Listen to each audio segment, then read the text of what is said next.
William G. Whitman spearheaded the brothers' drive on Parkway to build the De La Salle Gym, which figures prominently today at the corner of Central and Parkway. And his son, Tommy Whitman, has been a CBHS and a CBU board member. And grandson, Michael Whitman, is with us this afternoon, following in his dad's and granddad's footsteps of business and civic success. Michael's efforts at this Walnut Grove campus were numerous: SGA, Marillion Editor, Key Club, French Club, OYPS, track, and intramurals. He came to CBHS from St. Dominic, and after CBHS followed his dad's steps to Notre Dame. Tommy will tell you it was easier to get into Notre Dame in his day than it was in Michael's. I doubt that, Tommy. He completed a BA in history and worked with Citigroup, formerly known as the Solomon Brothers, from 1994 to 2006 in New York City. Michael is now with GSO Capital Partners, a subsidiary of the Blackstone Group, from 2006 to the present. He was first with them in New York City and is now based in London, serving as the head of European business. And right in line with his dad and his granddad, Michael spends much of his free time with Impetus PEF, Transforming Lives in the United Kingdom, Wall Street Leadership Committee for Notre Dame, plus helping manage the Whitman Family Scholarship Endowment Fund at Notre Dame and the family scholarships at St. Dominic, St. Agnes, and CBHS, which enables graduates of Jubilee schools in Memphis to come to CBHS. It is so gratifying, Michael, to the brothers and their colleagues to see 3 generations of one family help so many people, so many walks of life, and in so many ways. Michael, like his colleagues in the Hall of Fame, are not elected to membership solely on the basis of their personal success. If that were the case, our ranks would be legion. But the ranks of the CBHS Hall of Fame are filled with men who go far and beyond the needs of their own families, and they care for others as well. It has been said that the measure of the character of a man is the work he does for those who can do absolutely nothing for him in return. That is a Hall of Fame member at Christian Brothers. And these Whitmans define legacy. Michael Whitman, with his dear wife Jennifer and children Tyler, Emma, and Alex, continues to live that legacy, and membership in the Hall of Fame is our school's way of commending him for carrying on so noble a tradition of noble work and generosity. Your distance from London, your home, to back home in Memphis is great. But there's no distance between these generations when it comes to devotion to others. May membership in the Hall of Fame keep that distance between us very small. Michael Whitman.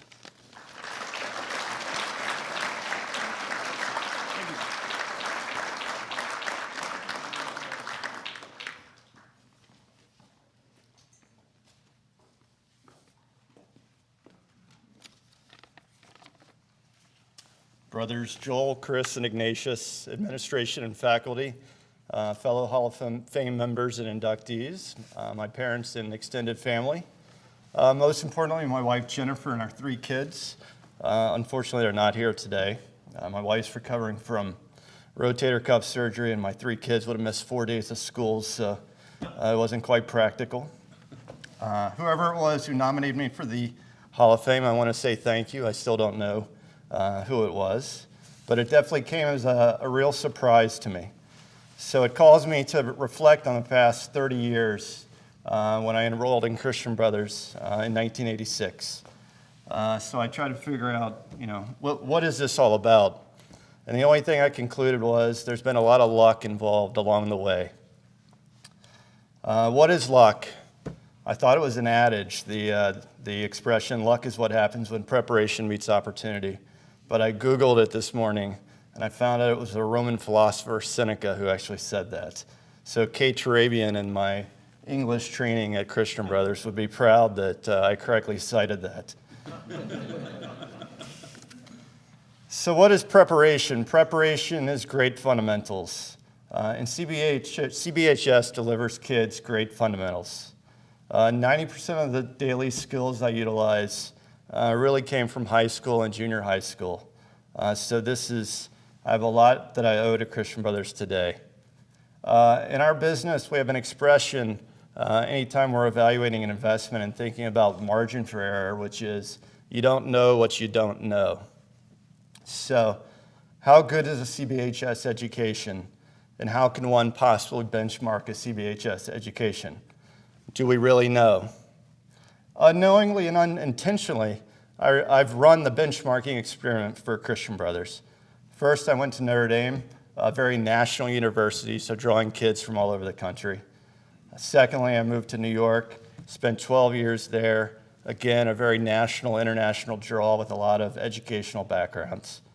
Finally, I've been in London for the last decade, further deep international draw with a lot of educational backgrounds. What I've concluded over the years is I'm as well equipped, if not better off, than all these other people I've come across, and I owe that to Christian Brothers High School. So CBHS, never underestimate the quality of your product and the potential that it affords your graduates.